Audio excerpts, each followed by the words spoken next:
Hi guys, this is your admin. இன்றைக்கி நம்ம என்ன டாபிக் பார்க்க போகிறோம் அப்படின்னா பாசிவ் ரெக்கனன்சஸ். பாசிவ் ரெக்கனன்சஸ் அப்படின்னு என்ன அப்படின்னா நம்ம வந்து ஒரு சிஸ்டத்தையோ ஒரு சர்வரையோ ஒரு வெப்சைட்டையோ ஃபோர்ஸ் பண்ணி நம்ம அக்ரெசிவ் ஸ்கேன் பண்ணாமல் ஆன் த கோவில் டேட்டாஸ் என்னென்ன டேட்டாஸ் வந்து இருக்குது அப்படின்றத பார்க்குறது தான் வந்து பாசிவ் ரெக்கனன்சஸ் அப்படின்றத வந்து சொல்லுவோம். அந்த பாசிவ் ரெக்கனன்சஸில் நம்ம இன்றைக்கி என்னென்ன டாபிக் வந்து யூஸ் பண்ண பார்க்க போகிறோம் அப்படின்னா who is domain, who is lookup and ns lookup. இந்த 3 டாபிக்ஸுமே தான் பார்க்க போகிறோம். இது எல்லாமே ஓப்பன் சோர்ஸ் க்ரோம்லேயே அவைலபிளாக இருக்கும். நான் ஃபர்ஸ்ட்டு வந்து example.com அப்படின்ற ஒரு வெப்சைட் எடுத்துக்கிறேன், இல்லை google.com எடுத்துக்கிறேன். எல்லாருக்குமே ஃபெமிலியரானது. அந்த வெப்சைட் லிங்க்கை மட்டும் ஃபர்ஸ்ட் நான் காப்பி பண்ணிக்கிறேன்.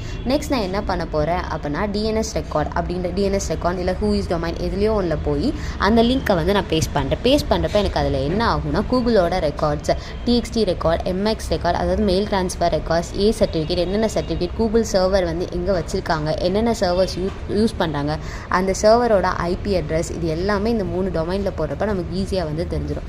இதை வச்சு நம்ம ஃபர்தராக என்ன பண்ணலாம் அப்படின்னா ஆக்டிவ் ஸ்கேனிங் பண்ணலாம். ஆக்டிவ் ஸ்கேனிங் அப்படின்றது என்னென்னா டூல்ஸ் என்மேப், வயர்ஷாக், அந்த மாதிரி ஓஎஸ்ஐஎன்டி டூல்ஸ் வச்சு நம்ம எப்படிலாம் டேட்டாஸை வந்து எடுக்கலாம், எப்படி வந்து ஓப்பனாக இருக்கா க்ளோஸில் இருக்கா, அப்படி ஓப்பனில் இருந்துச்சுன்னா அதை எப்படி க்ளோஸ் பண்ணுறது, வல்னரபிளாக இருக்கா அப்படின்றது எல்லாத்தையுமே நம்ம பார்க்க போகிறோம். இதில் மெயினாக நம்ம பார்க்க போகிற ஒரு டூல் என்னென்னா டொமைன் டூல். அதில் வந்து என்னென்னா கூகுளோட ரெஜிஸ்ட்ரேஷன் ஸ்டேட்டஸ் எல்லாமே இருக்குது.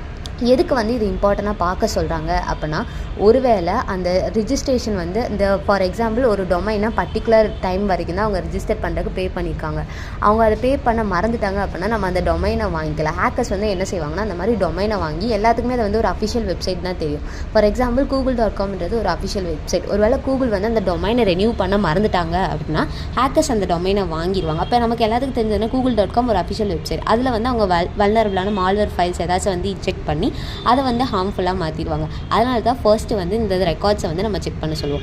நெக்ஸ்ட்டு என்ன பண்ணலாம் அப்படின்னா இதில் அனதர் மெத்தட் என்ன அப்படின்னா ஒருவேளை அவங்க அந்த வெப்சைட்டை வந்து அப்லோட் பண்ணாமல் இதிலே வந்து அவங்க வெப்சைட் வந்து எப்பப்பெல்லாம் அப்லோட் பண்ணியிருக்காங்க அப்படின்ற டேட்டாஸையும் நம்மளால் பார்க்க முடியும். ஒருவேளை ஒரு பாஸ்ட் 6 months அவங்க அப்லோட் பண்ணல அப்படின்னா இப்போ பாஸ்ட் 6 months இருக்க என்னென்ன அட்வான்ஸான வல்னரபிலிட்டிஸ், அட்டாக்ஸ் எல்லாமே அதில் நம்ம பண்ணி பார்க்க முடியும். இதுவும் ஒரு வல்னரபிலிட்டி. இதெல்லாம் பார்க்குறதுக்காக மட்டும்தான் நம்ம பாசிவ் ஸ்கேனிங் வந்து யூஸ் பண்ணுறோம். Thank you. Follow for more. Next நம்ம வந்து ஆக்டிவ் ரெக்கனன்சஸ்னா என்னன்னு பார்ப்போம். Follow for more.